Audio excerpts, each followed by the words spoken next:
ideia, a gente bater um papo sobre uma frase famosa do Nelson Rodrigues, né? Que o título da nossa conversa é "Se dinheiro compra amor verdadeiro". Essa frase do Nelson, o Nelson é um autor que eu leio muito o Nelson, né? Já escrevi um livro sobre o Nelson, mais especificamente sobre a figura da adúltera no Nelson, né?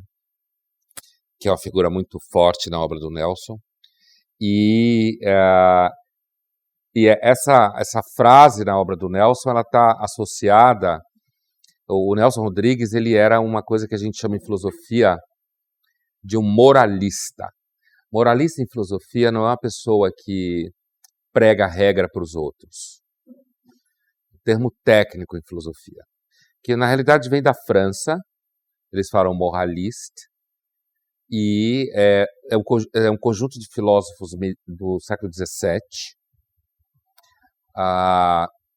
Parte deles, uma parte significativa associada ao movimento cristão que acontece na França no século XVII, chamado jansenismo, que é um movimento muito perto do calvinismo, e que tem uma compreensão de natureza humana bastante dura, como é típico do protestantismo histórico, né? Análise do pecado, da submissão da natureza ao pecado, a vontade que não consegue ser autônoma, que fica o tempo inteiro meio que pastando embaixo do desejo e tal, perdida. E tem uma outra parte que não tinha muito a ver com o movimento jansenista, e o que caracteriza esse movimento é uma análise da natureza humana. O Nelson Rodrigues, ele era um moralista brasileiro. Na verdade, o Sábato Magaldi, que é um grande especialista no teatro do Nelson, ele chamava o Nelson de um jansenista brasileiro, por causa dessa qualidade que o Nelson Rodrigues tinha de olhar para o ser humano para além daquilo que o ser humano quer ser olhado, ou seja, para além da imagem que ele quer projetar dele mesmo. Então, tem muitos casos assim do Nelson. O Nelson, por exemplo, dizia uma frase que era: mintam por misericórdia. Quer dizer, não saiam por aí falando a verdade, não, que você acaba com a vida das pessoas, né? Principalmente em ambientes familiares. Né? Então, você tem aí. Eu vou dar um passeio por isso, para vocês entenderem onde entra essa frase, né? Ela não entra num discurso do tipo: então não existe amor, então você pode comprar o amor e tal, basta ter uma grana, não sei o quê. E, então, outras frases do Nelson que carrega esse olhar sobre a natureza humana, do tipo dinheiro compra até amor verdadeiro, tem contos, né? Tem um conto famoso de que tem um sujeito, típico funcionário público, dos anos 50, 60, carioca, apesar que o Nelson era pernambucano, ele morava no Rio muitos anos, e esse sujeito ele fica meio invocado porque a mulher dele tem mania de ler página policial no jornal, e só aqueles casos assim que tem muito sangue, né? Ele não usa a expressão porque não existia na época, mas assim, a mulher dele gostava de serial killer, né? Aqueles caras que matavam e sangravam, e ele ficava perdido com isso, e ficava falando com os amigos, né? Meu Deus, minha mulher lê umas coisas horríveis, o que ela tem na cabeça dela que ela fica lendo essas coisas? O sujeito ficava sofrendo, né? Sofrendo, assim, que tinha alguma coisa errada com a mulher dele. Aí um dia ele chega em casa, a mulher dele não tá, e aí ele pega os recortes, ela recortava, né? Guardava, assim, ficava lendo. Aí ele pega lá os recortes da mulher e começa a ler. E é tudo caso de, como a gente chama hoje, serial killer, cara que matava e sangrava e cortava a cabeça e torturava. E ele vai lendo, vai lendo. E aí na hora que a mulher chega em casa, ele agarra ela, dá um beijo na boca e os dois transam feito louco. Esse é o Nelson Rodrigues. Certo? Quer dizer, você tem aí um evidente caso de crime, certo? Ela tinha uma espécie de tara por literatura, não, por jornal, não era literatura, por notícia criminal, né? Que, aliás, o Nelson começou na polícia, né? Ele começou como repórter de polícia, não na polícia. E o marido, ele fica angustiado, porque ele fala, minha mulher é louca, mas como minha mulher, minha esposa, pode gostar de ler uma coisa como essa, né? E ele vai ficando sofrido com isso, até o dia que ele resolve ler. Quando ele lê, ele entende o que ela gosta nas histórias. E aí os dois se encontram. Então, você pode dizer que os dois se encontram no pecado, né? Mas tem uma compreensão dessa situação humana, de uma natureza humana submetida a coisas que você racionalmente não gostaria de estar, e ao mesmo tempo ter um olhar sobre isso que é também de misericórdia, porque o Nelson era um batista de família, né? A família dele era batista, não era católica como muita gente pensa. Mas ele não frequentava a igreja. O pai dele era batista também, mas era um jornalista ateu. O Nelson gostava de frequentar uma capelinha que tinha Nossa Senhora de Copacabana, no Rio de Janeiro, mas ele só frequentava quando estava vazia. Ele dizia que Deus só frequenta a igreja vazia, né? E ele ia nessa igreja, ele gostava de ver missa católica de vez em quando, mas ele não era católico. Então, o olhar que ele tinha para a natureza humana, que é bem típico do protestantismo histórico, é um olhar bastante agudo, né? Por exemplo, tem uma outra história de um sujeito que começa a ficar encanado de que a mulher dele está traindo ele. Então, ele vai perdendo a cabeça, até o dia que ele resolve seguir a mulher. E aí ele finge que está indo trabalhar e se esconde, e aí vê a mulher entra na lotação, né, que é sempre a história da lotação no Rio de Janeiro, e aí ele entra lá no fundo, fica escondido e tal, e vai seguindo a mulher, ela desce, ele desce, aí ela entra num prédio assim meio pobrinho, assim, com uma loja embaixo, uma coisa meio assim, e aí ele sobe atrás dela, põe o ouvido na porta e começa a ouvir ela sorrindo, dando risada, super feliz. Ele vai ficando louco com isso, né? E aí ele chuta a porta, tá armado, aponta a arma para ela, né? E aí ela começa a chorar, começa a pedir perdão. Aí o amante foge e deixa ela sozinha com o marido. E aí o marido vai para cima dela, eu vou te matar, sua vagabunda, não sei o que. Aí ela pula pela janela. Ela pula pela janela, tá no primeiro andar, não morre, mas se quebra inteira, né? E aí ele desce, aí quando ele chega lá, ela tá sangrando, chorando. Aí ela pede perdão e diz que nunca mais vai fazer aquilo. Um dia que ela tava com a cabeça, começa a chorar, os dois começam a chorar junto. Aí ele fala, eu te perdoo, meu amor. Aí o povo em volta fala, perdoa não, mata a vagabunda. Não perdoa não, mata essa vagabunda. Certo? Então, assim, é nesse contexto que surge essa frase, certo? Então, não é um contexto cínico, porque o Nelson não é um cínico, certo? Não é um contexto onde não existe uma misericórdia com esse último conto, né? O que o Nelson mostra é que o povo não quer saber de perdão da adúltera. O marido fica com pena dela porque ela quase morre, e aí o povo diz, não, mata a vagabunda. Que negócio de perdoar a vagabunda é essa? Mata ela, né? E você vê aí que tem um olhar de misericórdia do marido em relação a ela quando ela sofre. Você pode dizer, bom, ele é um idiota ou não é? Né? E aí, mais um último exemplo, assim, para ficar claro em que contexto que está essa frase, o Nelson conta uma história que a gente sabe que o Nelson ele contava histórias que ele dizia que aconteceu e ninguém nunca sabe se aconteceu mesmo, né? Ele colocava frase na boca dos amigos, a famosa frase dele, mineiro só é solidário no câncer, né? É uma frase que ele dizia que tinha sido, quem falava era o Otto Lara Rezende, que era mineiro, mas o Otto Lara Rezende nunca falou. E provavelmente era o Nelson que estava mentindo, porque ele mentia mesmo. Ele dizia que os amigos falavam, isso, ele dizia que amigos falaram coisas que não falaram, né? Então essa história que ele conta a gente nunca sabe se é verdade. Ele diz que ele lembra de uma moça muito jovem, bonita, recém-casada, quando ele era criança, tipo 10, 11 anos, que ele achava ela linda de morrer.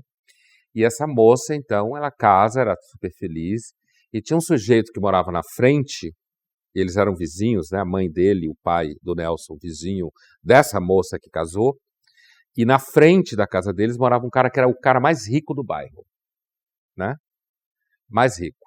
E aí esse cara dava em cima dessa moça, né? E aí ele ficava seguindo ela na rua e dizendo para ela que ia dar um colar de joias para ela, ia dar anel, né? Que ela só precisava de vez em quando ir visitá-lo. Ninguém precisava saber. Passava 2 horinhas, eles iam no hotel e ela ia ganhar assim, muito dinheiro com isso. E ela não queria, ela estava atormentada com esse cara e tal. Aí um dia ela vira pro marido, né? E as vizinhas machadianas, né? Com varizes nas pernas, como o Nelson falava, né? E elas ficavam olhando a moça, né? Indo e andando na rua e o cara seguindo ela. E aí que um dia essa moça vira para o marido, tão jovem quanto ela, e conta a história, né?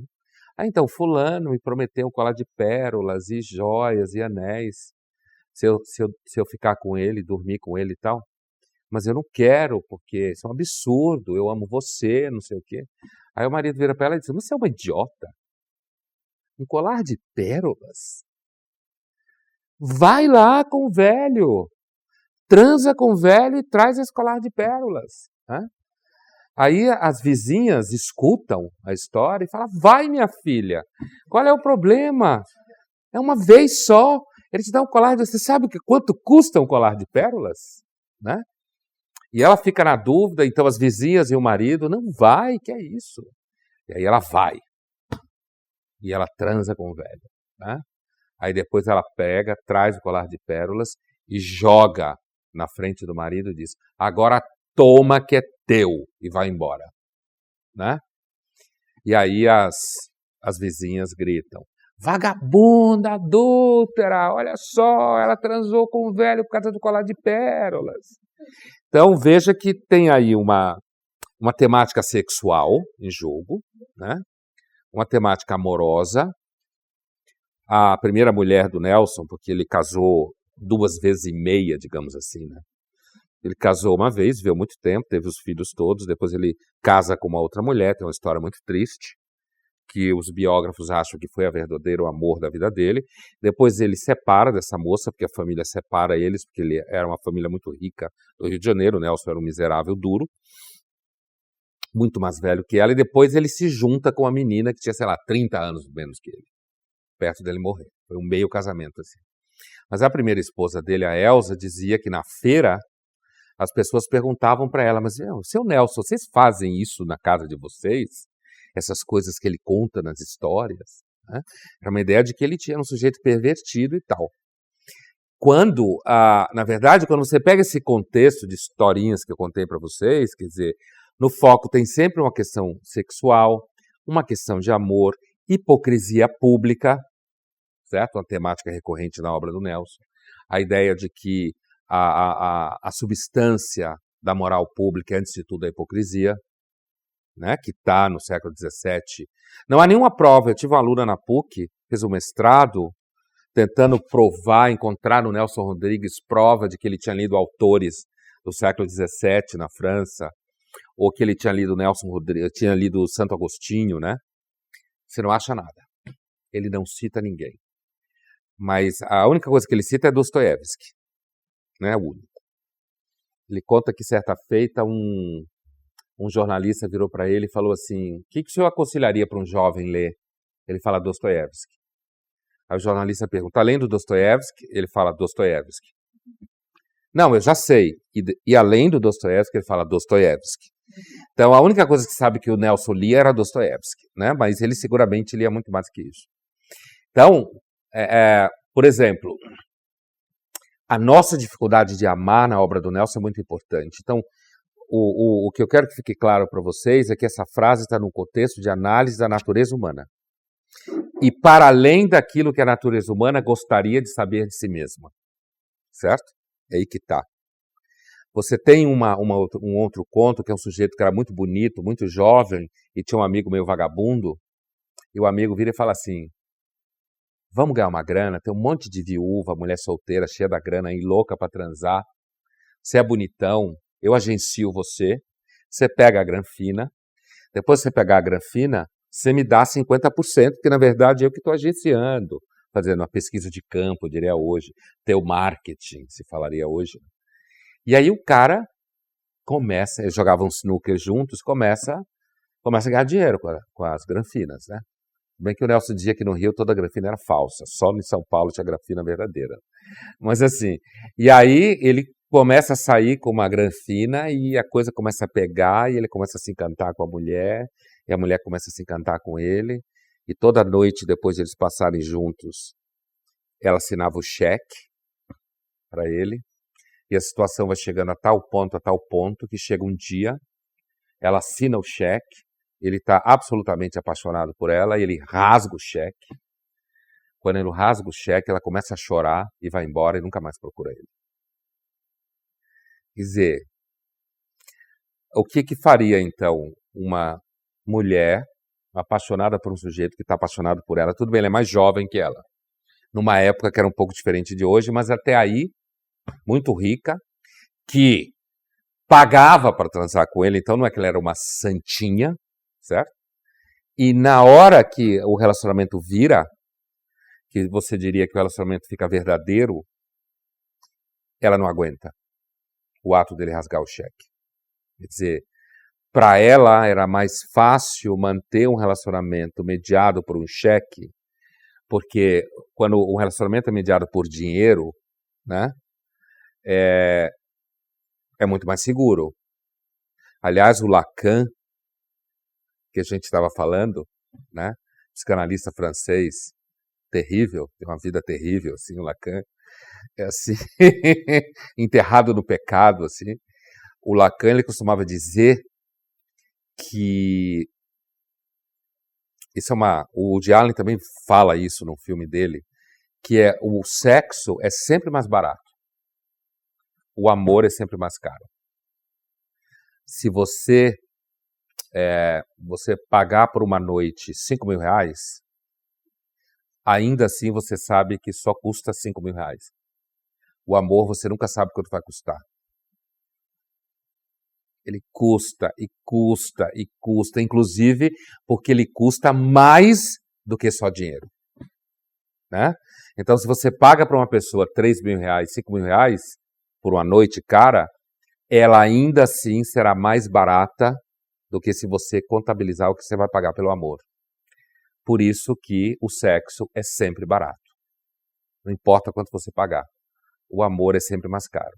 Então, assim, o dinheiro compra até amor verdadeiro. Como eu dizia para vocês, o Nelson não era um cínico, o Nelson, na verdade, era um romântico, né? Ele tem todas as características de um autor romântico, né?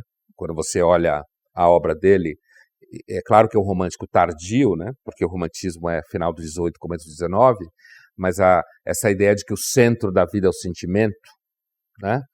E que, na verdade, você se bate com isso a vida toda, e você tenta racionalizar, mas você nunca consegue racionalizar plenamente, né? E aí, se você racionaliza demais, na verdade, você ficou doente. Vai para análise, que você é um obsessivo, né? Aquele tipo de pessoa que, sei lá, termina um relacionamento porque o outro nunca consegue deixar a chave no lugar certo na porta. Conheço um caso desse. Terminou o relacionamento porque a chave não ficava na porta direito. E aí mandou o suposto amor da vida embora por causa da chave, né? Então, assim, então a gente tem o dinheiro compra amor verdadeiro, não deve ser compreendido como uma fórmula, tá? Apesar de que, como eu já escrevi, já discuti, esse tema, quando eu toco nesse tema na minha coluna da Folha, normalmente são os temas que têm mais retorno violento, muito violento, assim. As pessoas se sentem muito ofendidas com essa ideia, né?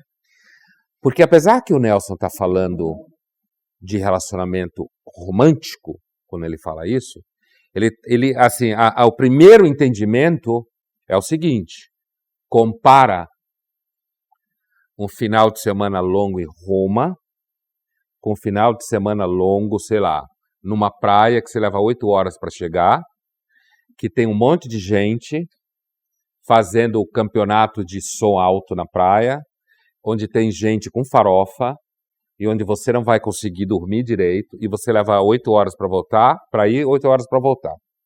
Agora compara um final de semana longo em Roma.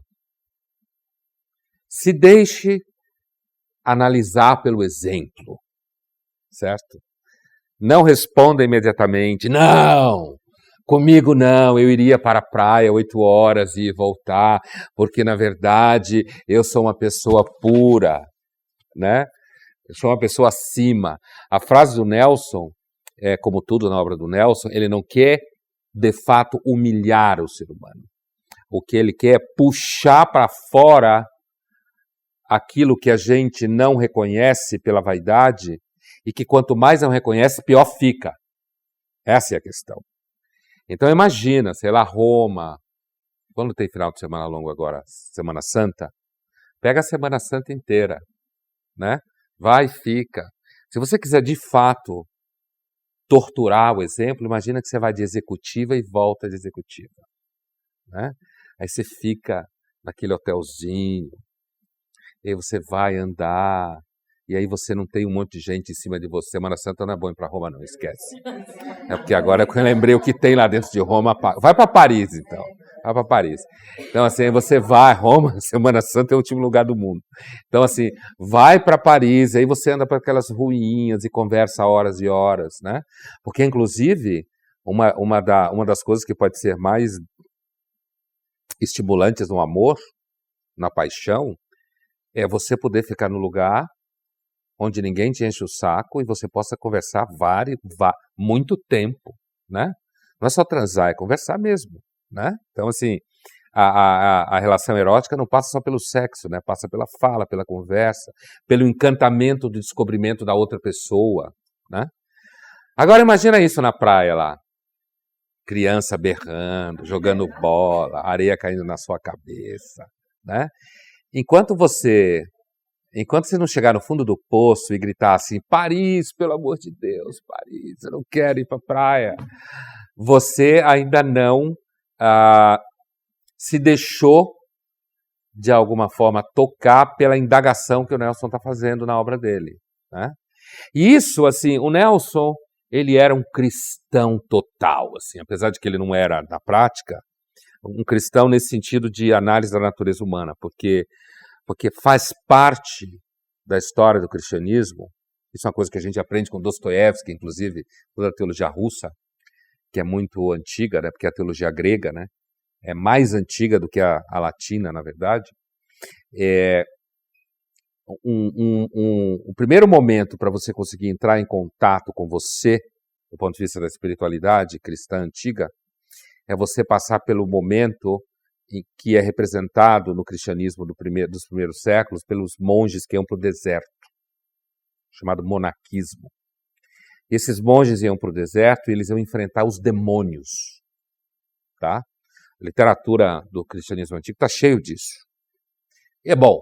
Hoje a gente diria, para quem não acredita, que eles estavam enfrentando vozes, desce uma tarja preta para ele e parava de escutar a voz do demônio, sei lá, né? Sei lá. Bem que o Francisco recuperou o demônio, né? O Papa Francisco chamou o demônio de volta, porque demônio dá ibope. Demônio significa a vida, encanta, alivia um pouco o mal, porque você põe um pouco a culpa nele. E aí o Francisco falou para os padres, semana passada, que é para os padres levarem a sério que pode existir gente com perturbações espirituais verdadeiras. O Papa Francisco, jesuíta, né? Jesuíta entende de marketing, né? Então ele recuperou porque os protestantes, os evangélicos do sentido pentecostal, tomaram conta do demônio. O demônio só trabalha para eles, né? Então o Francisco foi lá e disse, peraí, demônio igual para todos, né?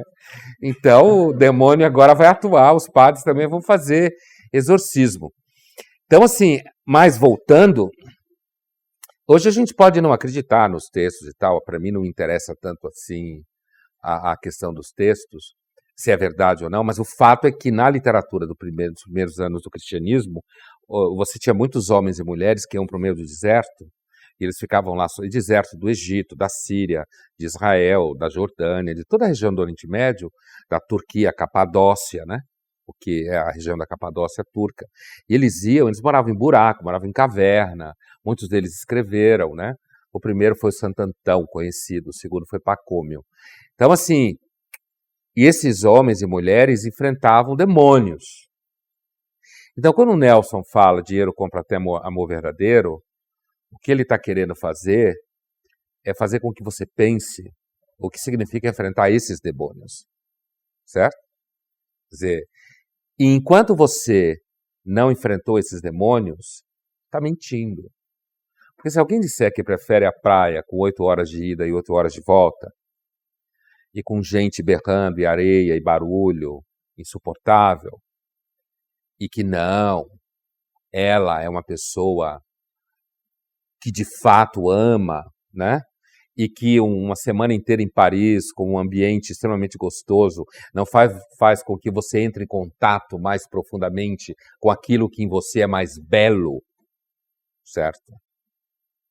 É tortura mesmo, né? É para você, você vai apertando o parafuso, rodando o parafuso, até você perceber que provavelmente dinheiro compra amor verdadeiro.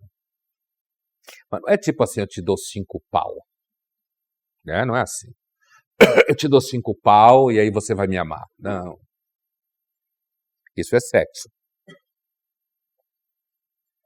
Não.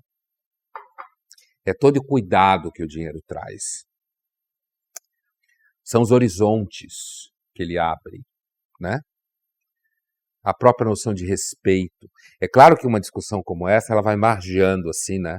Como todo grande autor, que o Nelson era muito sofisticado, assim, ele vai margeando aqui do lado dele, enquanto, se você imaginar que a argumentação dele é uma linha de trem, aqui do lado está o abismo, né? Que abismo é? Pô, você está dizendo então que eu sou comprável? Você de fato acredita que se a pessoa tiver dinheiro ela vai ser amada? Não necessariamente. Talvez você tenha muito dinheiro e não vai ser amado. Nem dinheiro garante amor verdadeiro. Né? Então, assim, mas o abismo é no sentido de que é normalmente o que as pessoas reagem mal a essa questão é... E, bom, se a gente está falando de um autor de tradição cristã, não sei até que ponto vocês tinham noção disso, mas, assim, tradição filosófica, né? Ele não era praticante, assim, mas a gente sabe que se você pega, por exemplo, a importância da figura da adúltera na obra do Nelson, né? Ou a importância da figura da prostituta na obra do Nelson, né? É uma importância semelhante à figura que esses personagens femininos arquetípicos têm na Bíblia. Né? Então, assim, quando os hebreus saem do Egito, aquela história lá que virou filme, desenho e tal, e que Jesus está lá festejando na Quinta-feira Santa, a Páscoa judaica, e aí os judeus saem do Egito e tal, ficam lá 40 anos vagando, e tem a história e chega Josué, invade a Canaã, tá? Pulando uns episódios. Ele invade, não sei se a Record já fez essa série do Josué. Do Josué também?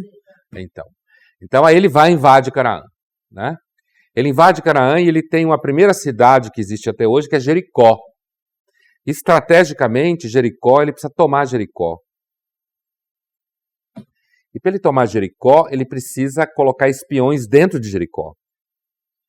E aí ele conversa com Deus, porque ele é o herdeiro, né, da posição do Moisés com Deus e tal, e Deus fala para ele que ele tem que escolher alguém dentro de Jericó que tivesse coração puro. Que no âmbito da Bíblia, ninguém tem, né? O povo hebreu tem mais ou menos, é muito raro, né? Coração puro. E aí, quem é que tem o coração puro em Jericó? Não é que a pessoa escolhida porque tem coração puro em Jericó é uma prostituta. Só a prostituta tinha coração puro. Né? Então você tem uma inversão da ideia comum de virtude, que é típica da tradição cristã. Hoje em dia isso não aparece muito porque também as religiões, inclusive o cristianismo, estão submetidos ao politicamente correto, né? Então isso às vezes não aparece muito. Você tem que vender outras coisas, mas assim, você tem uma inversão da noção de virtude, né? Que aparece muito nas histórias do próprio Jesus, né? Com a adúltera, por exemplo, né? A famosa história dele com a adúltera, que não é a Madalena não é adúltera, o cinema é que confundiu isso.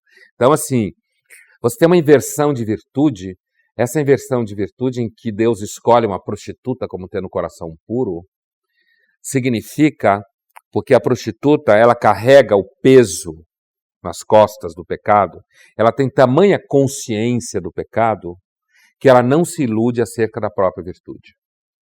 Então, o grande risco, a questão do Nelson Rodrigues nesse assunto, na obra dele, é o risco da ilusão com a própria virtude. Né? É o risco de você responder essa pergunta, não, para mim não, que é isso? Eu sou uma pessoa que não tem preço, essa normalmente é o preço mais baixo. A que diz que não tem preço. Pode investir que é a que paga menos. Né? Não, eu não tenho preço. Né? Dinheiro não me compra. Pode investir que sem pau tá pagando. Né? Sem pau tá pagando. Então, assim, você tem aí uma... Tá ficando claro qual é a filosofia que está aqui dentro? Né? Assim, que isso tem uma tradição, né? Assim, o Nelson está numa filiação, né? Vem do cristianismo antigo, passa monástico, já está na Bíblia, né? Na Bíblia hebraica, no Evangelho, passa pelos monges, passa por Santo Agostinho, e mais modernamente, quem herda isso de forma mais direta são os luteranos e calvinistas, né? Os protestantes históricos. Essa vertente de inverter a noção de virtude para trazer à tona aquilo que é escondido. Por exemplo, de novo, você pega, você tem uma história no Velho Testamento que é o Jacó, né, que todo mundo conhece, que é o rapaz que depois vira Israel, né, que é o pai, chamado pai das 12 tribos. Ele é obrigado a casar com a irmã mais velha, que é a Lia ou a Leia, dependendo da tradução, mas ele era afim da Raquel.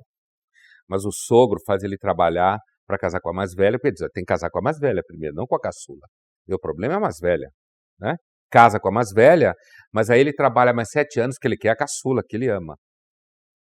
Só que a Raquel, como todo mundo sabe, na história bíblica, a Raquel é estéril. Né? E na Bíblia, mulher estéril é igual a homem covarde. Né? São duas coisas assim.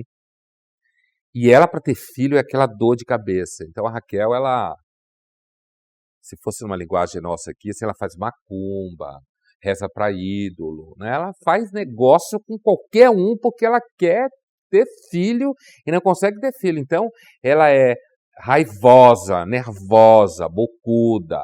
Bom, Raquel morre.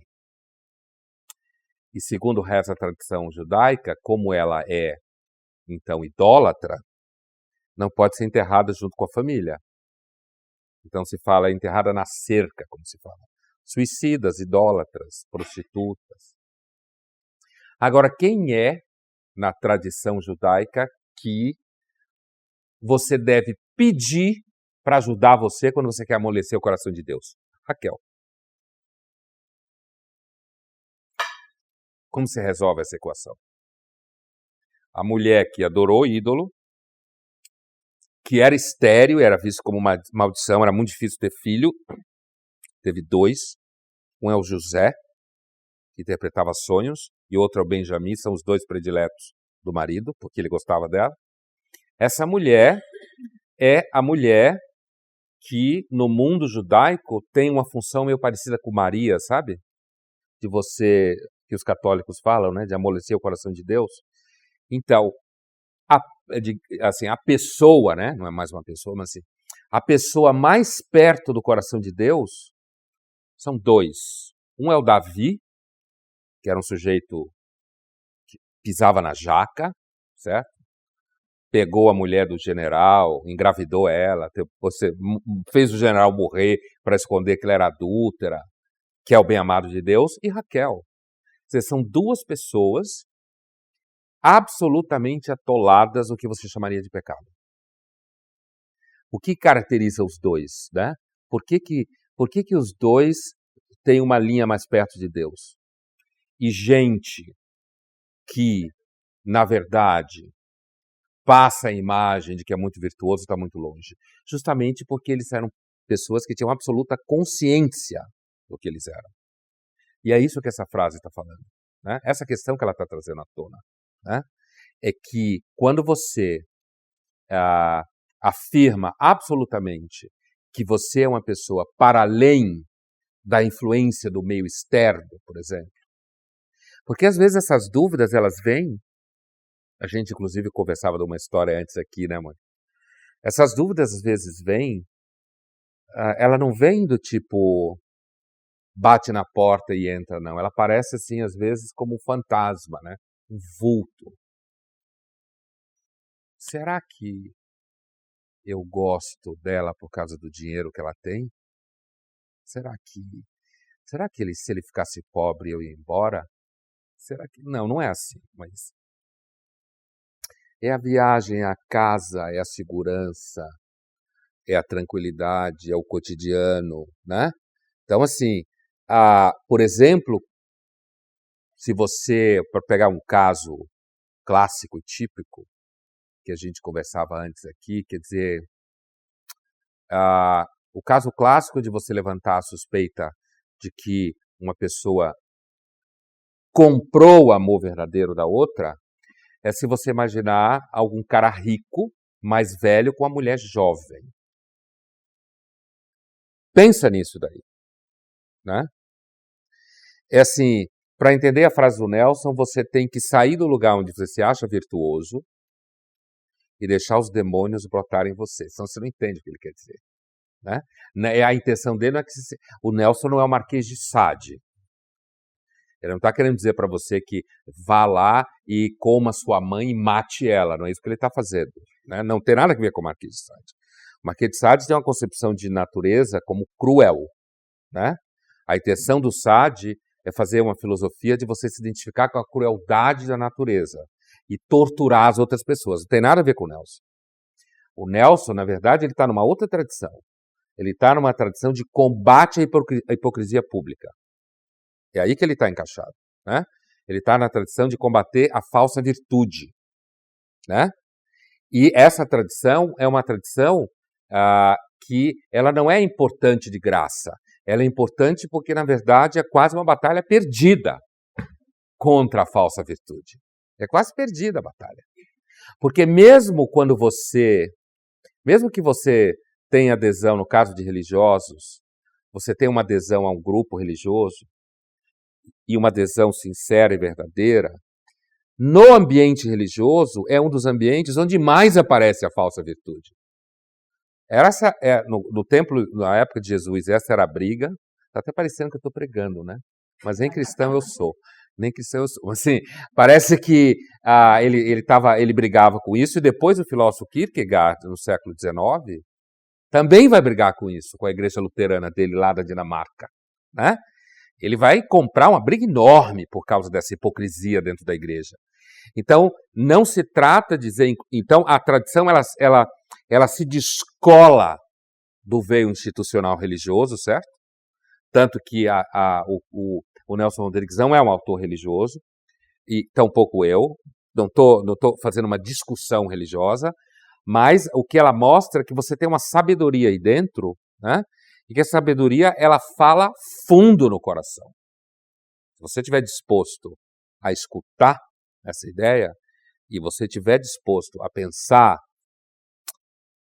onde começa o efeito de uma vida financeira tranquila, onde acaba esse efeito e onde começa o verdadeiro sentimento que eu tenho. Onde que está essa? Eu tenho certeza disso, eu consigo, como se fala em inglês, pôr o dedo nisso. Né? Eu consigo pôr o dedo nisso. Né? Quer dizer, e circunscrever de fato o fenômeno em mim e dizer, não, eu sou uma pessoa que não sou comprável. Né? Eu lembro de uma matéria que foi feita alguns anos atrás pela TPM, antes da TPM e a TRIP passarem pela virada politicamente correta que elas passaram, Eu acho elas meio insuportáveis nos últimos tempos, mas teve uma época que elas eram revistas bem interessantes. A TPM fez uma pesquisa grande com garotas de programa e um dia a jornalista que fez a pesquisa foi lá na FAAP e eu trabalhei na interpretação, na análise das respostas, né, da pesquisa que ela fez. E ela fez uma pesquisa em Goiás, Goiânia, principalmente, porque é a cidade que tem as melhores casas de garotas de programa do país, mais caras, assim, porque ela está do lado de Brasília, né? É por isso que é, né? Por isso que é Goiânia. Não pode ser em Brasília, porque fica muito na cara, então é ali perto, pertinho, qualquer 2 horas e meia de carro, o avião, você está lá, né? E era interessante porque quando a jornalista perguntava para as meninas, afinal de contas, por que os clientes delas vinham procurá-las, elas respondiam, a resposta mais presente era porque as esposas deles perdem o interesse pelo sexo. Com o tempo, elas simplesmente perdem o interesse sexual. Elas ficam tão dentro da vida delas que elas esquecem do sexo. E aí os maridos vêm atrás de mim, de nós, por causa disso. Elas falam na entrevista, né? E aí a entrevista continua e a jornalista pergunta. E as meninas de 22, 23, 24, porque para cobrar bala tem que ser no máximo 25, 26 anos, né? Cobrar muito caro. E aí elas falavam, e aí a jornalista pergunta, e vocês então? O que vocês vão fazer quando crescer? Tipo assim, né? Vai ficar nessa vida? Não pode, porque é como, sei lá, modelo, jogador de futebol, o teto é baixo, né? Depois de um certo momento, o preço vai lá embaixo. Então, assim, todas elas falavam que queriam casar. Todas elas falavam que queriam casar. Ah, não, eu quero casar, quero ter filhos e tal. E aí, quando a jornalista pergunta para elas, mas e aí?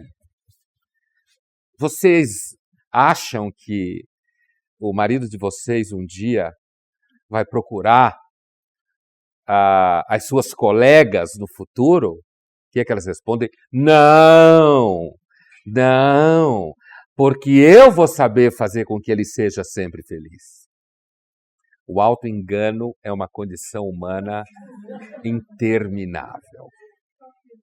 Né? O auto-engano é uma condição humana interminável. Né? E assim, quando você pega esses temas que têm a ver com desejo, sexo, amor, esse conjunto temático aí, ele é uma espécie assim, de rota mais rápida para discutir isso.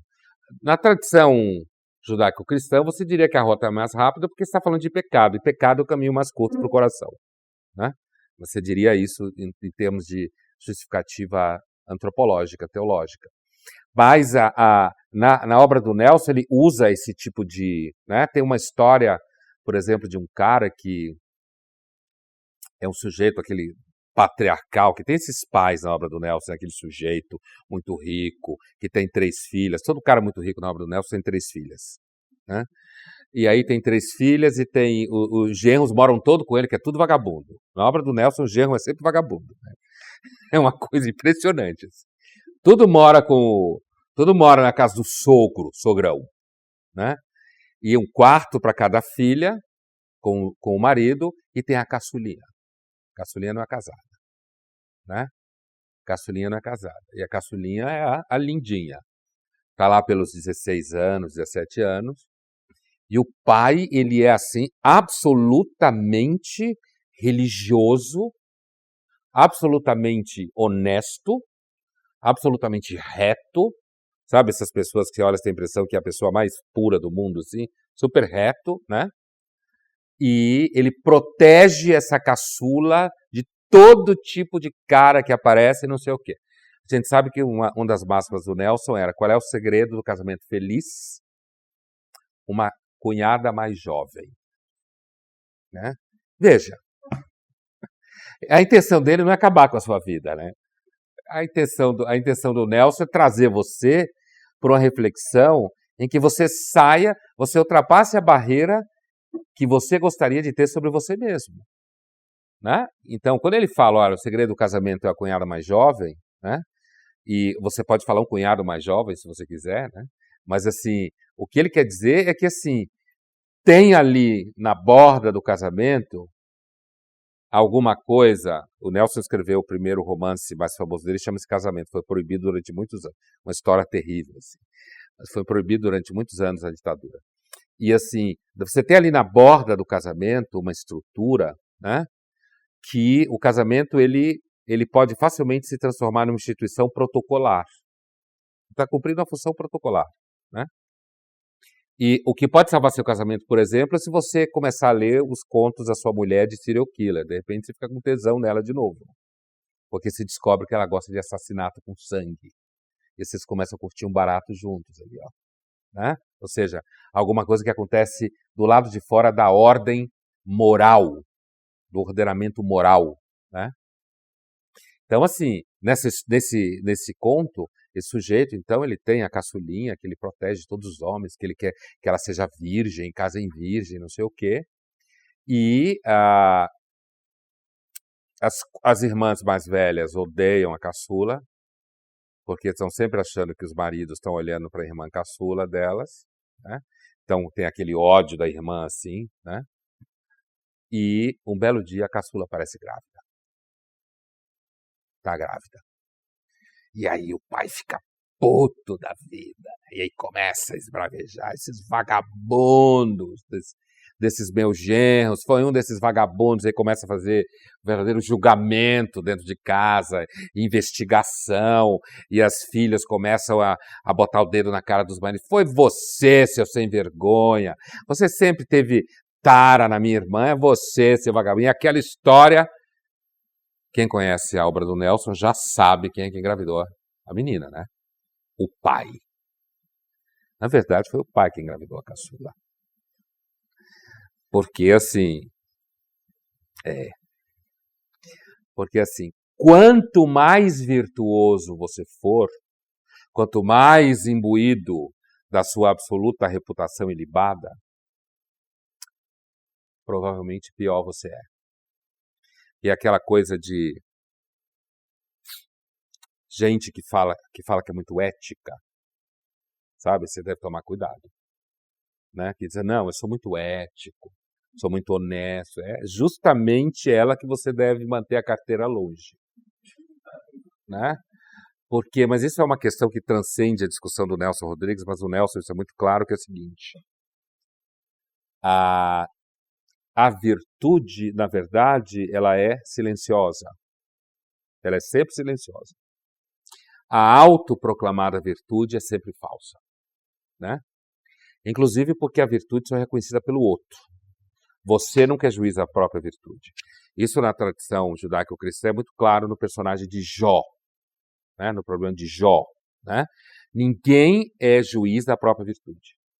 Quando você fala, e olha que a gente é meio equipado com um certo sexto sentido para isso, né? Alguém que tenta passar a imagem de que é muito honesto, muito, muito assim, você começa a achar que, de repente, essa pessoa deve ter alguma coisa errada na vida dela, porque senão ela não tentava passar a imagem de que ela é tão honesta, né? Então, quando você tem uma história como essa, de que, na verdade, o pai, esse é um conto, o Nelson repete situações com histórias diferentes, mas situações nucleares, essa situação onde você tem um pai que, na verdade, é um mentiroso, que engravida a filha, porque leia-se, preste atenção, ele não violentou a filha não, hein? Ela gostou, hein? O Nelson está além do debate da pedofilia hoje em dia, hein? Além do debate da pedofilia. A caçula não foi violentada pelo pai. Ela, na verdade, seduzia ele. Jogava charme, sentava no colo, certo? Então, assim, é por isso que, até hoje, uma das passagens mais polêmicas do Nelson Rodrigues, mais polêmicas, que toca nessa temática de sexo, amor, né? E esse tipo de questionamento que eu estou descrevendo aqui para vocês, é uma passagem, ele faz uma coluna em maio de 67, e há uns 5 anos atrás, a coluna dele, numa coluna minha da Folha, e foi a pior reação até hoje do público, foi a essa coluna. a reação mais violenta, né? Apesar de que o leitor normalmente não sabe que quando você manda uma mensagem para a Folha xingando o colunista, na realidade o salário do colunista sobe, né? Assim, não é verdade matemática, mas na verdade a intenção é que do colunista, que hoje muita gente escreve com medo, porque está todo mundo com medo, porque a gente vive numa era de ofendido, mimado, ressentido, chato, pentelho. Você fala uma frase e vem um grupo, não, porque eu e mais 2 pessoas representamos esse grupo. E já quer se ofender. Não, porque lá no meu grupo de 3 pessoas a gente faz isso. Portanto, relativize o que você está dizendo, tá? Então, assim, você vai pisando em ovos. Então, tem muita gente que escreve com medo mesmo, né? Escreve, fala com medo o tempo inteiro, né? E, assim, uma vez eu recebi um e-mail, eu recebo e-mails maravilhosos, assim. Alguns maravilhosos, outros terríveis. Maravilhosos, não ironicamente falando. Assim, de uma leitora que queria fundar um movimento de recuperação da memória neandertal. Primeira vítima da ganância humana. Certo? Então, assim, hoje, para você tropeçar, o Nelson fez uma série de colunas em que ele usava o Piauí como exemplo de fim de mundo. Se ele fizesse hoje, ele morria pagando processo, né? Isso tem a ver com as mídias sociais, com a acessibilidade da informação. Isso torna todo mundo, como já dizia o Nietzsche, nós temos uma vocação natural ao ressentimento, então a gente se ofende fácil e a gente acaba indo para, como se diz, indo para os tamancos, né? Mas assim, tem essa coluna de maio de 67 que o Nelson está comentando o ensaio da peça dele, Vestido de Noiva, que é o primeiro grande sucesso no teatro, né? Que o Ziembiski monta, recém-chegado da Polônia, e ele monta que a peça do Nelson funciona em tempos diferentes, né? E o Ziembiski tem que resolver isso no teatro. No cinema você resolve isso em 2 minutos, mas no teatro, então é a primeira montagem que tem luz, escuridão, vários palcos ao mesmo tempo, em que você faz jogo de luz para trabalhar isso e tal. E aí o Nelson comenta que tem uma personagem, a Geni, na peça, Madame de Clécy, né? Que é uma prostituta, uma espécie de Geni, que ela é uma mulher super elegante, aquelas prostitutas meio francesas, que fingiam que eram francesas, né? Da primeira metade do 20 aqui, do século XX no Brasil. E então ela é uma prostituta. E aí o Nelson comenta na coluna, e eu replico o comentário dele na minha coluna, certo?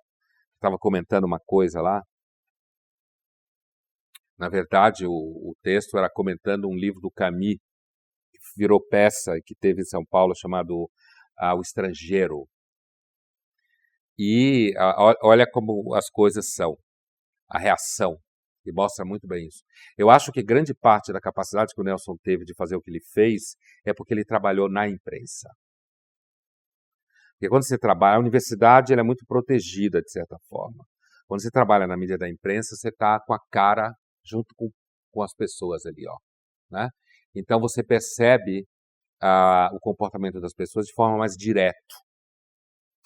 E o que o Nelson fala, e eu replico na coluna, e eu vou explicar em que contexto, o Nelson escreve a seguinte frase na coluna de maio de 67, comentando o ensaio de Vestido de Noiva. Então, a atriz grita, eu quero fazer a prostituta. E aí ele faz um movimento hiperbólico que era típico do Nelson, né? Que é aquele exagero que você vai exagerando para explicar o seu argumento, né? E a atriz grita, eu quero fazer a prostituta. Aí ele diz, toda atriz quer fazer a prostituta. E aí ele vai embora. A professora grita, eu quero fazer a prostituta. E ele vai. A dona de casa grita, eu quero fazer a prostituta. E aí ele sintetiza. A prostituta não é a primeira profissão da humanidade. Não é a primeira profissão da mulher. É a primeira vocação da mulher. Cara, essa frase do Nelson, né? Assim, né? Assim, ó, veja, essa é pior do que dinheiro compra amor verdadeiro, né? E aí ele diz, uma atriz, as atrizes normalmente dizem que isso é verdade, não sei. uma atriz, enquanto ela não fizer a sua prostituta, ela jamais será uma atriz plena. Uma atriz, né? Gênero feminino. Certo? Então, assim, mas a hora que eu replico essa frase numa coluna, que na verdade era o nome da coluna era Fio de Cabelo de uma Mulher, que era uma citação do Camus. O personagem dele, o estrangeiro, ele é um personagem que a gente sabe que mata um árabe e tal no romance e tal, e daí ele é condenado à morte. E quando ele está indo morrer, ele é um niilista ateu, o Estado lá argelino, a história se passa em Argel, manda um padre falar com ele, porque ele vai morrer, tem que se confessar, e ele manda o padre a merda para aquele lugar, né? E ele vira depois que o padre fala de Deus, se arrepender, pecado, não sei o quê, o Meursault, que é o personagem, vira para o padre e diz assim, porque, olha, tudo que você falou não vale o fio de cabelo de uma mulher. Quer dizer, no universo do Camus, né, que é um autor que sustenta uma opção estética pela vida, uma opção pautada por sensações, né, que o sentido da vida é o gosto da vida, né? Essa frase, o que ele quer dizer é o seguinte, olha, essa metafísica toda aí não vale 1 milímetro do prazer e a felicidade que eu tive com as mulheres. Então você pode pegar sua metafísica, seu Deus, e se explodir junto, né? Então, essa posição de dizer que a comparação de Deus, da metafísica de Deus com o fio de cabelo de uma mulher, é escandalosa. Porque como que você compara? Porque você pensa fio de cabelo, sexo, sei lá, prazer, não sei o quê, com metafísica, com Deus, né? É uma afirmação. É engraçado porque o Camus, quando a gente estuda a obra do Camus, ele foi um leitor atento dos jansenistas. O jansenismo marcou a filosofia francesa profundamente, do século XVII para cá, profundamente, né? O chamado pessimismo francês, aquela coisa que a gente vê no cinema francês, né? Uma coisa meio melancólica, né? O jansenismo, ele marcou muito porque o jansenismo, os jansenistas, apesar de ter sido condenado pela Igreja Católica e perseguido pelo Luís XIII, perseguido pelo Richelieu, pelo Mazarin, pelo Luís XIV, acabaram com o convento das freiras jansenistas, chamado Port-Royal des Champs, que existe lá as ruínas, perto de Paris, e espalharam os jansenistas, espalharam a igreja, pegou as freiras, espalharam elas por vários conventos, quer dizer, foi uma perseguição sistemática. A verdade é que a elite intelectual francesa, uma grande parte da elite intelectual francesa do século XVII era jansenista, né? Assim, talvez do nosso universo aqui do Brasil, um tanto mais distante da França, se você pegar 3 nomes do século XVII, Pascal, Racine, né, o dramaturgo, e La Fontaine, o carinha da formiga e da cigarra, os 3 eram jansenistas, né? Então, assim, se você vai para dentro da cultura francesa, o universo... Então, é claro que por isso nenhum foi queimado, né? Você não vai queimar. Quando se observa a história da Inquisição, normalmente se só queimava pobre. Ou você queimava alguém que você queria roubar o patrimônio da pessoa, né? Normalmente funcionava assim. E esses jansenistas, muitos deles fogem, mas a verdade é que esse olhar sobre a natureza humana ela ficou impregnada na cultura francesa, né? E vai aparecer no Camus, por exemplo, que é um autor completamente ateu e niilista. Tem nada que ver, o Nelson não é ateu, provavelmente não era ateu, apesar de que ele nunca faz uma profissão de fé, mas dificilmente o Nelson seria ateu, e muito menos niilista, né? Ele não achava que não existe moral, não existe valor, não existe nada. Mas o que ele achava é que para você trazer à tona a experiência moral verdadeira, primeiro você tem que passar por algum tipo de catástrofe, né? Aquilo que o Kierkegaard afirma no livro dele, Obras do Amor, todo verdadeiro conhecimento, todo verdadeiro autoconhecimento começa com um profundo entristecimento consigo mesmo, né? Quer dizer, enquanto você não passa por um entristecimento consigo mesmo, você, na língua do Kierkegaard, que era um luterano dinamarquês, você não entrou em contato, na verdade, com o que você pode conhecer de si mesmo. Porque você tem ali uma gama de elementos que funcionam como uma espécie de barreira, né? Tem um outro conto do Nelson, tem o Alipinho. Alipinho é o personagem do Nelson, que era um menino muito complicado, muito tímido, não tinha amigos na escola, sempre foi muito agarrado na avó, né? Quem conhece um pouco as coisas já está imaginando, quem não conhece a história, onde vai dar. Sempre foi muito agarrado na avó, sempre foi muito, assim, agarrado na tia. Mas olha a história, hein? Sim, uma acusação que o Nelson ainda não sofreu foi de homofóbico. Espero que nunca tragam esse negócio para cima dele, né? É assim, que hoje a gente inventa palavras novas para ninguém pensar coisa nenhuma. Você não pode pensar porque senão colocam você numa caixa. E já dizem que você é contra isso e aquilo. Tem essa história do Alipinho. Então, o Alipinho, ele não queria casar. E aí as mulheres, a família, o pai, assim, com o maior horror, como não vai casar esse menino? Tem que casar, como não casa? Todo menino casa, arruma uma noiva para esse menino, né?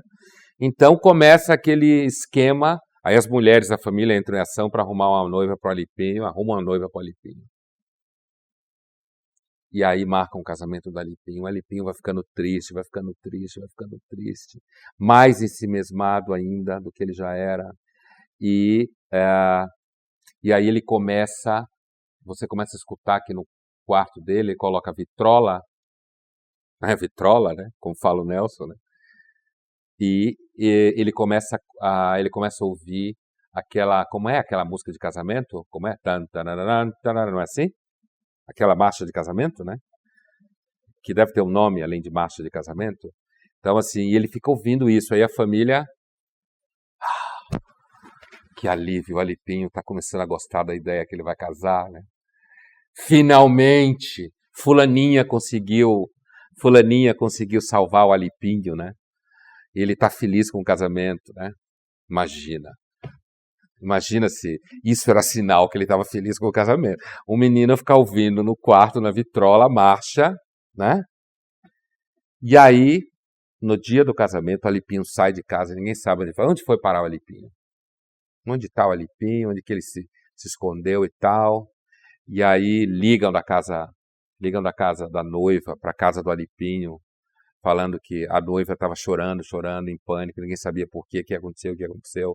Aí, de repente, volta o Alipinho com uma sacola gigantesca desse tamanho. Né? Esse é um dos contos mais fortes do Nelson. E aí ele vai para o quarto, se tranca, coloca a marcha de casamento. E aí falam por que a noiva está chorando, desesperada, roubaram o vestido de noiva. Aí depois começam a bater na porta do quarto do Alipinho. Aí quando arrombam a porta, está o Alipinho vestido de noiva, enforcado. Certo? Enforcado. Quer dizer, obrigaram o Alipinho a casar, obrigaram o Alipinho a ser homem, certo? Obrigaram a ele a viver uma vida normal, digamos assim, né, do ponto de vista da maioria, e obrigaram tanto que ele topou. Só que ele casou do jeito que ele queria, vestido de noiva, né? O vestido de noiva é uma peça na obra do Nelson, assim, né? Uma peça muito forte, né? Não só a peça vestido de noiva, né? Na realidade a frase tem duplo sentido, mas assim, a figura do vestido de noiva, a imagem do vestido de noiva é uma imagem muito forte na obra do Nelson. Inclusive para o Alipinho, né? Que, diante de uma situação em que ele foi obrigado a casar, ele resolveu o caso dele. Mas o sonho dele, na verdade, era entrar na igreja vestido de noiva. Né? E como ele não pôde entrar na igreja vestido de noiva, é claro que ele não ia poder, ele resolveu pelo menos se matar vestido de noiva, com a música da entrada na igreja tocando. Né? Então, assim, uma característica muito típica de autores como Nelson, que tem essa ideia do dinheiro compra até amor verdadeiro, é uma característica de trabalhar com ironia, como a gente fala, que o Kierkegaard escreveu uma tese de doutorado sobre isso, conceito de ironia, que é a ironia em filosofia, ela é um método que trabalha com a suposição de que atrás de alguma coisa tem algo que se esconde. Então, o método irônico, ele é diferente do método cético. O método cético, o foco dele é desmantelar uma teoria. O método irônico, o foco dele é desmantelar uma mentira moral. Certo? Então, o objetivo da ironia, o movimento da ironia, é atacar alguma coisa que se esconde atrás de algum tipo de farsa, digamos assim. Né? Então, quando o Nelson conta a história do Alipinho, isso lá no final dos anos 60, né? O que ele está dizendo é o seguinte, olha, tem um conjunto de meninos aí que esses meninos não têm lugar no mundo. Eles não conseguem se enquadrar no mundo. Porque eles querem entrar na igreja vestido de noiva. Né? A questão é se hoje você já deve ter caras que andam na igreja vestido de noiva. É claro que na igreja católica não vai rolar. O Francisco dá aquela enrolada, né? Ele fala, quem sou eu para condenar qualquer forma de amor, né?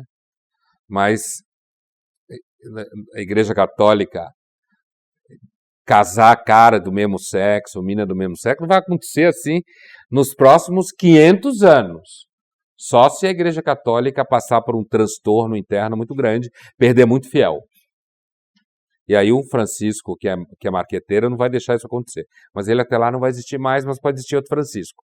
Mas esse discurso do Francisco, por exemplo, olha, quem sou eu para condenar qualquer forma de amor? É porque o Francisco tem como target uma coisa que é a sensibilidade dos jovens. Então, se ele condena frontalmente os gays, ele perde fiel jovem. E estou falando de fiel jovem hétero, não estou falando dos gays, estou falando da maioria mesmo. Perde. Perde porque o jovem, a maioria hétero hoje, é completamente sensível ao problema gay. Mesmo que ele não seja um militante, ele é sensível. Né? E essa sensibilização social, ela veio para ficar por um tempo. A gente não sabe o que vai acontecer depois. Talvez vire. Talvez ela vire. O mundo, a gente nunca sabe como é. Até algum tempo atrás, se achava que o Trump não ia ser eleito nem a pau. Né? Até um pouco mais de tempo atrás, se achava que o Reino Unido não saía da Comunidade Europeia nem a pau.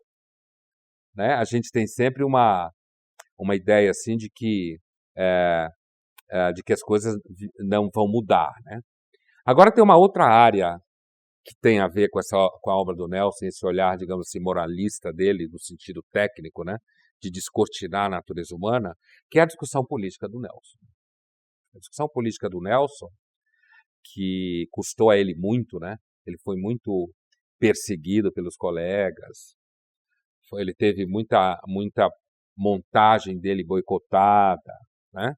Porque o Nelson está lá escrevendo entre os anos 60, o Nelson morre em 12 de dezembro de 1980, né? Morre em dezembro de 80. E ele... Então, e no final, 77, o último texto que o Nelson escreveu, a última coluna que o Nelson escreveu, o Nelson, antes de morrer, ele tinha assinado um contrato com a Folha. E ele ia passar a assinar uma coluna na Ilustrada. Né? A última coluna que ele escreveu, que saiu depois na Ilustrada, mas foi a única, porque ele ia começar, foi a primeira que ele escreveu, foi uma coluna cujo o título era Amor. Né? E essa coluna, que saiu pós-morte, e não teve continuidade na Folha, porque ele veio a falecer. Então, os últimos 2, 3 anos do Nelson, a vida dele foi muito instável, né? Não porque ele bebesse, o Nelson só bebia água de bica, como ele dizia, não tomava uma gota de álcool. Fumava feito uma besta. E isso seguramente foi o que o matou. Né? Fumava feito uma besta. Né? E aquele cigarrinho, inclusive na época tinha cigarro sem filtro, né? e ele sentava a jaca no cigarro. E provavelmente porque ele teve muitas complicações de pulmão, e ainda mais o Nelson teve tuberculose, né? Então ele veio a... E tem uma história, olha, tem uma história que ele conta do Roberto Marinho, daqui a pouco eu volto para a política, eu sei que vai começar a fechar. O Nelson sofreu de 2 grandes crises de tuberculose e veio para Campos do Jordão, né? E quem pagou para ele o hospital foi o Roberto Marinho. Então o Nelson tinha uma relação com o seu Roberto, que era uma relação assim de muito respeito, que muita gente conta isso na Globo, que conviveu com o Roberto Marinho.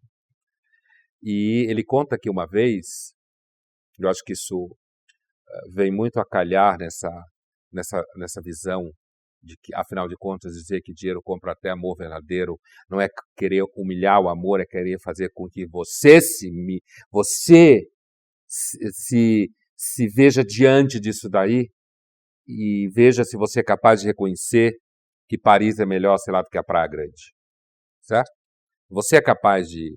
Ou se você vai ficar dizendo não, não, não, não. Então ele conta uma história que uma vez que se roubava muito o Roberto Marinho, né? Que se roubava, bom, naquela época, inclusive, você não tinha nem métodos de controle de coisa nenhuma, imagina como era, né? Que se roubava muito ele. E que, certa feita, isso é uma história que o Nelson conta, que uma outra pessoa contou para ele. Porque ele não tinha essa intimidade com o Roberto Marinho, né? De ficar batendo papo com o Roberto Marinho. Ele trabalhava no jornal o Globo, mano. Não era íntimo do Roberto Marinho. Então, assim, e que essa outra pessoa que conhecia muito o Roberto Marinho e trabalhava no Globo, conta para ele que um dia ela vira para o Roberto e fala, mas espera aí, o senhor sabe que as pessoas me roubam. Como que o senhor continua confiando nas pessoas desse jeito? Né? E que Roberto Marinho teria respondido para essa pessoa o seguinte, olha, eu sei que muita gente me rouba. Mas se eu tivesse que passar minha vida inteira desconfiando de todo mundo com quem eu convivo, a minha vida ia ser insuportável. Então eu prefiro confiar, sabendo de vez em quando eu vou ser roubado, do que passar a minha vida inteira desconfiando de todo mundo o tempo todo. Então assim, né? Tudo bem. O Nelson, ele foi o cara que levantou, depois o Paulo Francis retomou essa tradição no colunismo em jornal no Brasil, mas o Nelson foi o cara que levantou no Brasil pela primeira vez uma dúvida muito clara com relação à esquerda. Né? O problema da esquerda é um problema moral, ele dizia. A esquerda é hipócrita. Esse é o argumento do Nelson Rodrigues. Que é o argumento do Paulo Francis? Que, na verdade, é um argumento que data do final do século XVIII do Edmund Burke, autor britânico que escreveu um livro chamado Considerações sobre a Revolução na França, em que ele critica os jacobinos. É uma longa história, não dá para ir longe assim. O argumento do Nelson é de que a esquerda, na verdade, era um grupo de intelectuais, e eu lembro, eu lia muito Ferreira Goulart, e o Nelson conhecia o Ferreira Goulart moleque, né? Ele falava, mas o Ferreira Goulart tem tanto talento, e fica com essa coisa de ser de esquerda. Quem lia o Ferreira Goulart no final da vida deve imaginar como o Ferreira Goulart deve lembrar do Nelson, a briga que ele manteve com o PT no final da vida, né? Então, assim, a dúvida que o Nelson levanta com relação à esquerda é que, na verdade, você tinha ali um conjunto de intelectuais que normalmente não corriam risco nenhum na vida. Se ele tivesse hoje no debate sobre Previdência e lei trabalhista, ele diria que não dá emprego para uma pessoa sequer na vida. Não sabe o que significa passivo trabalhista. Não tem a mínima ideia do que é ser responsável por nenhum emprego na vida, mas que faz enormes discursos sobre emprego, leis trabalhistas e tal. O que isso eu estou fazendo uma analogia com uma discussão muito atual hoje. A dúvida que o Nelson levanta é de que esse conjunto de professores intelectuais e padres, que ele chamava padre de passeata, era a expressão que ele usava, esse conjunto arregimenta os jovens da universidade, ele fala o tempo inteiro da PUC, né? O Nelson tinha o PUC do Rio, né? Ele tem uma birra com a PUC, assim, é a psicóloga da PUC, é o sociólogo da PUC, é o professor da PUC, é o padre da PUC. E, de novo,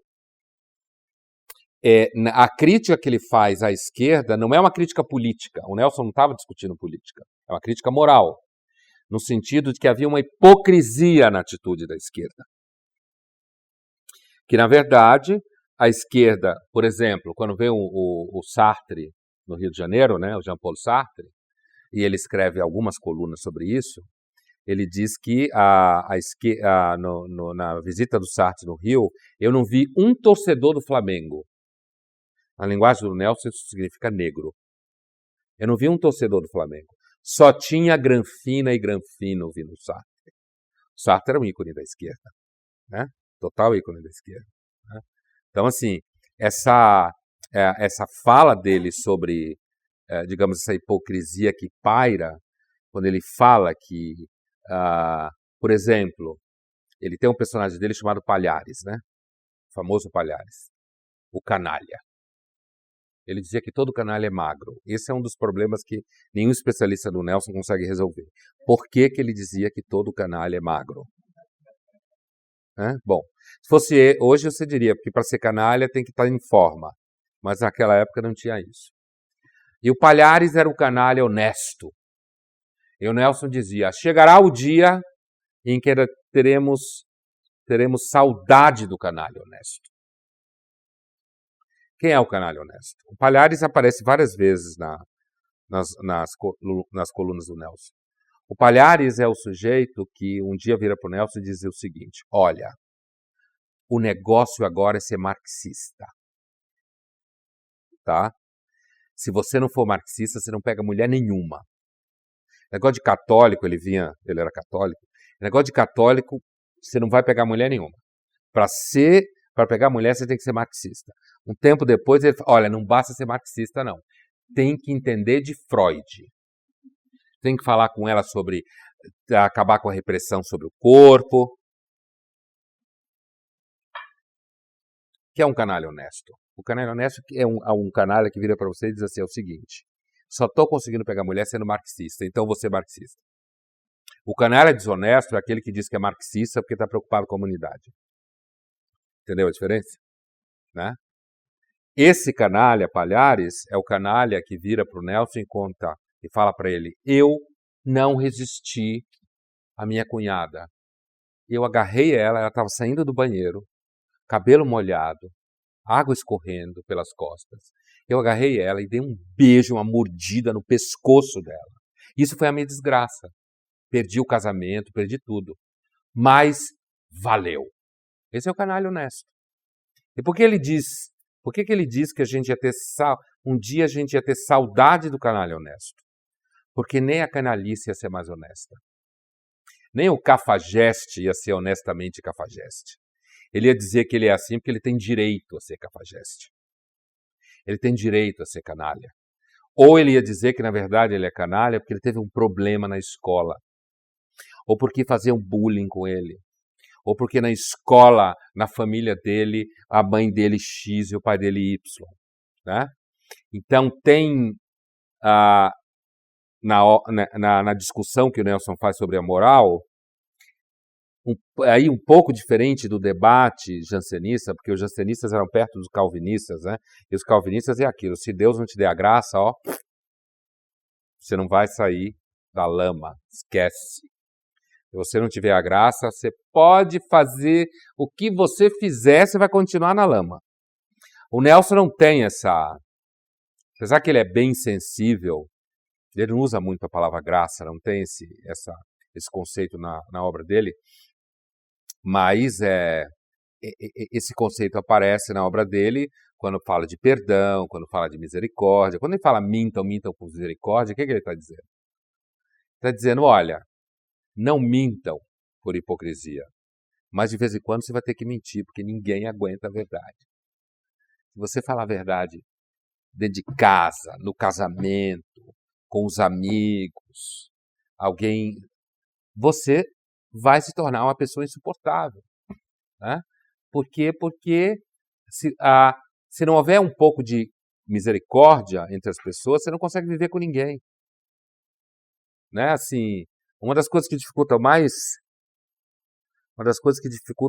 assim, não tem nada a ver, mas tem a ver, o debate sobre geração milênio, geração Y, que são esses jovens que estariam entre 20 e 35, grosso modo, uma característica muito clara é uma dificuldade de generosidade nos vínculos.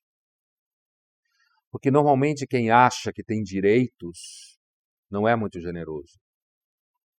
Porque uma sociedade pautada por direitos é uma sociedade que os americanos chamam de the age of entitlement, né?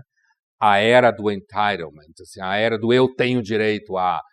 aliás, tinha um artigo muito bom sobre isso na Folha hoje, ontem, do Joel Pinheiro da Fonseca, o filho do Janete, que agora está assinando uma coluna no caderno Poder da Folha. Hoje é terça? Foi hoje. Muito bom sobre essa coisa dos direitos. Quando você tem uma sociedade muito baseada em direitos, você perde muito essa percepção de generosidade, misericórdia, mas isso é uma guerra perdida, não tem muito retorno. Só se a economia quebrar, isso acaba. E como o direito custa tão caro que nem Bolsa Prada, se a economia quebrar, os direitos vão para o saco junto com tudo mais. Mas enquanto tiver dinheiro, haverá direitos. Porque direitos são bons, mas custam caro. Né? Não cai do céu, como alguns acham que cai. Então, fechando aqui, tá? Então, essa discussão do Nelson, ela tem por objetivo e por isso ele é um filósofo moral, um artista moral, no sentido forte da palavra, ele está analisando o comportamento humano para além da hipocrisia pública, ele tem um objetivo que é meio de chamar as pessoas para uma certa responsabilidade moral pelo que fazem. E a responsabilidade moral não significa você se achar legal, significa você não terceirizar a responsabilidade. Né? Que o Nelson percebe que isso é um processo em curso. Né? Ele percebe lá atrás que isso era um processo e a briga dele com a esquerda e a análise dele da esquerda está aí. Não é uma análise política enquanto tal. E ele vai mais fundo quando ele diz, por exemplo, que um dos textos do Nelson que mais criava polêmica para ele é quando ele atacava a educação sexual na escola.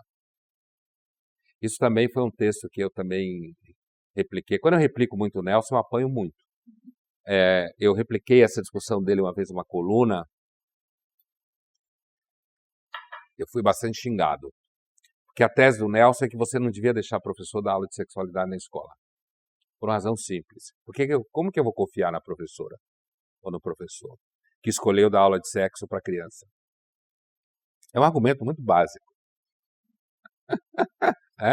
Muito básico. Então, assim, quem não deve ter aula ele dizia que aula de sexo na escola é como, e aí tem um personagem do Milionário Paulista, né?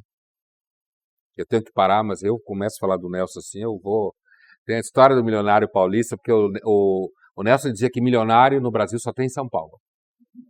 Assim como Granfina. Né? E ele dizia também, não existe maior solidão do que almoçar com um paulista. Um paulista está na sua frente, mas não olha para você. Aquele estereótipo. Né? Então, um milionário paulista um dia irrompe na redação, que provavelmente nunca aconteceu, porque o milionário paulista era um arquétipo. Né? Irrompe na redação, dois personagens irrompem na redação, na obra do Nelson, o milionário paulista e a prostituta. Sempre. A prostituta é chorando. Chorando por quê? Porque inventaram uma coisa chamada clube de nudez e as granfinas ficam peladas achando que é bonito. E ela fica com vergonha pelas granfinas. A prostituta, hein? Porque uma coisa que o Nelson deixa muito claro é que a nudez só vale quando é castigada. Se a nudez não é mais castigada, você brocha. Né? Isso o Nelson tem até uma peça com esse nome. Toda nudez será castigada. Né? Você descastigou a nudez, ela brocha. Quer dizer, não ela, você. Né? Não ela, é você brocha. Né? A prostituta e o milionário paulista, ele irrompe na redação do jornal, chorando, senta do lado, seu Nelson, né? Sempre assim, seu Nelson. E o problema dele é que a filha dele, que tinha 5, 6 anos, estava estudando no colégio de freiras. Aí você imagina, o que é? Sacré-Cœur, aqui em São Paulo, né? Que escola que era, né? Desuazô, né? E o Colégio de Freiras de São Paulo, e que as freiras decidiram, ele foi absolutamente profético com a Igreja Católica, as freiras decidiram dar aula de educação sexual para minha filha. E as freiras ensinam para minha filha que sexo é como beber água quando você está com sede. Que sexo é uma necessidade natural das pessoas. Que é uma das melhores formas de você broxar é você achar que sexo é uma necessidade natural das pessoas, né? E colocar na lista que nem ginástica, esteira, alimentação balanceada, sexo. Né? Algumas horas de meditação, yoga, sexo. Né? Restaurante natural, sexo. Caminhar com o cachorro, sexo. Porque deixa a vida saudável. E ele fala, o milionário paulista fala, porque as freiras resolveram dar aula para minha filha, sei lá, 4, 5, 6 anos, uma menina pequena na história mesmo. E porque as freiras estão ensinando para minha filha que sexo é uma coisa natural como ter sede. Então, quando você tem sede, você bebe água. Quando você tem vontade de fazer sexo, você faz. E o milionário paulista chorava. Ele falava, imagina aquele homem rico chorando, porque estão ensinando para a filha dele que sexo é como beber água, onde que essas filhas são com a cabeça.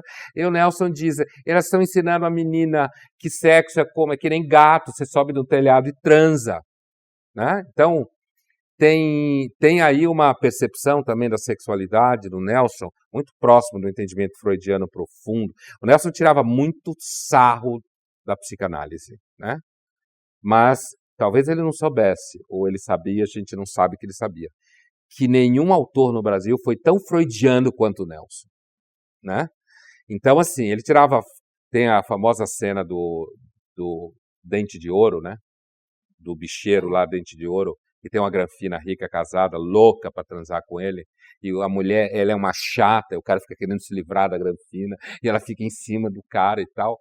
E aí, uma hora ele vira para ela e diz assim, minha filha, você não tem marido, não? Seu marido sabe que você está aqui. Como que ele deixa você vir aqui? Seu marido não sabe o que você está querendo fazer comigo? E aí ela diz assim, meu marido está fazendo análise. Ele acha que agora tudo é natural.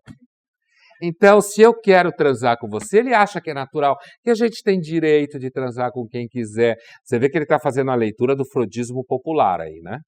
A ideia de que o Freud autoriza, que é uma bobagem, né? Para o Freud, tirou a repressão sexual, já era.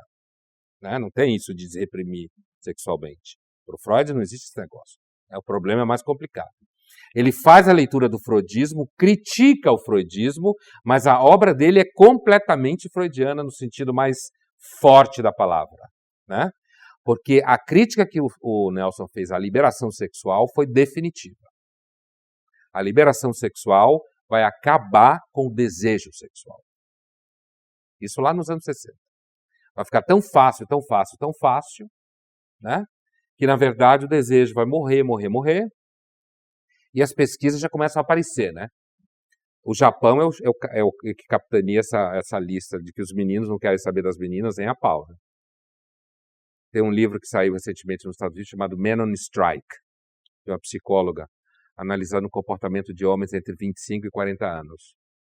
Tudo menos transar. Trabalho, ginástica, exercício. Estou falando de gay, não. Hétero, trabalho, talvez sejam gays e não saibam, né? Isso é outra discussão. Mas trabalho, ginástica e tal, mas assim, eventualmente uma ou outra aqui, mas desejo assim, sexual é uma coisa que está depois da alimentação, da ginástica, da yoga, do salário, né? Então, caros irmãos,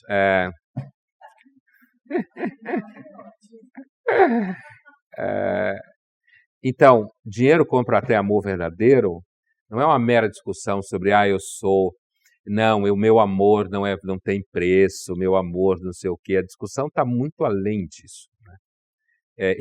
Que como o Nelson trabalhava com questões muito cotidianas, ele dizia, nunca deixei de ser repórter de polícia. Né? Eu até hoje sou um repórter de polícia que não trabalha mais com reportagem de polícia. Porque ele, quando era repórter de polícia, ele gostava de cobrir crime passional. Ou casal que se matava junto, ou alguém que matava por amor. Né? E quando ele dizia que ele continuava um repórter de polícia, significa que ele falava, minha obra é sobre desejo e morte. É assim que ele definia a obra dele. É sobre desejo e morte, né? Quer dizer, e quando eu perguntava para ele, por que você fala tanto de sexo? Ele respondia, não estou falando de sexo, estou falando de amor. E por isso que ele dizia, o desejo pinga, né? Quer dizer, ele é absolutamente material e concreto, não é metafísico. A tentativa de dizer que existe um amor que é metafísico é falso. A tentativa de transformar o Nelson num sade, dizer que, na verdade, o amor das pessoas você compra no Walmart, também é falso. O que o Nelson quer dizer é que o desejo pinga. Ele é material, ele é concreto. Ele depende do meio onde ele está inserido. Ele depende das circunstâncias em que você está vivendo, né?